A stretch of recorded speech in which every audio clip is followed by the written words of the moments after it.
गीता में भी कर्म सिद्धांत है और गीता में 3 तरह के कर्म बताए गए हैं। एक कर्म जो है प्रारब्ध, दूसरा होता है क्रियमाण और तीसरा होता है संचित।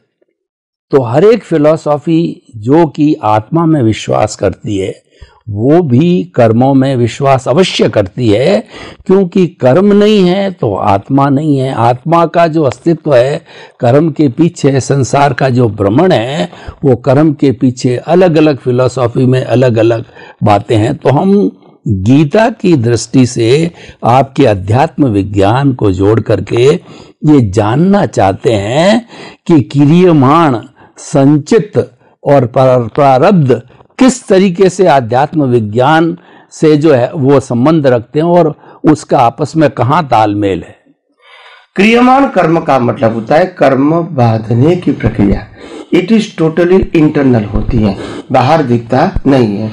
मगर आम लोग बाहर की क्रिया को क्रियमाण बोलते हैं, वो करेक्ट नहीं है।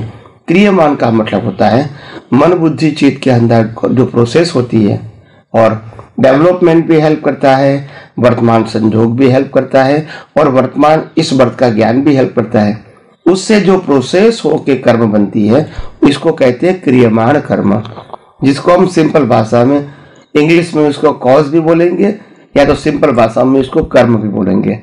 यानी नए कर्म बनाने की प्रक्रिया, इसको कहेंगे क्रियमाण कर्म।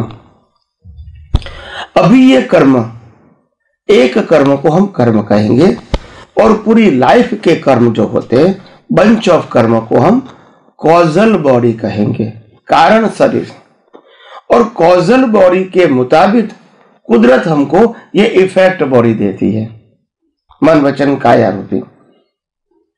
तो जो मूल जो कर्म है वो क्रियमाण कर्म है। जब इंसान मर जाता है, डेथ हो जाती है, तो वो कर्म संचित हो जाते हैं।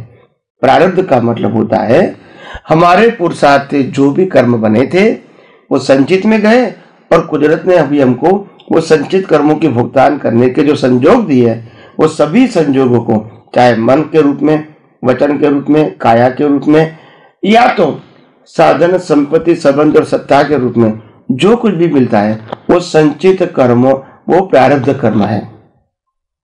तो प्रारब्ध कर्म का दूसरा नाम है कर्मफल, और क्रियमाण कर्म का दूसरा नाम है कर्म, भाव कर्म, द्रव्य कर्म और नो कर्म। भाव कर्म का मतलब होता है कर्मों को चार्ज करने की प्रक्रिया। द्रव्य कर्म का मतलब होता है स्टोरेज, और नो कर्म का मतलब होता है कर्मफल, डिस्चार्ज, जो हम मन वचन काया और इंद्रियों से उनकी भुगतान करते हैं। तो इसी प्रकार से अलग अलग धर्मों के अंदर अलग अलग नाम बताए गए हैं, मगर विज्ञान कहो या सिद्धांत कहो या प्रिंसिपल कहो, वो तो एक का एक ही रहेगा।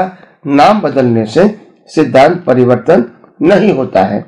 तो इसीलिए ये जो 3 प्रकार के जो कर्म गीता में बताए श्री कृष्ण भगवान ने, वो क्रियमाण कर्म, संचित कर्म और प्रारब्ध कर्म, इसको हमने विस्तार से समझाने की कोशिश किया है।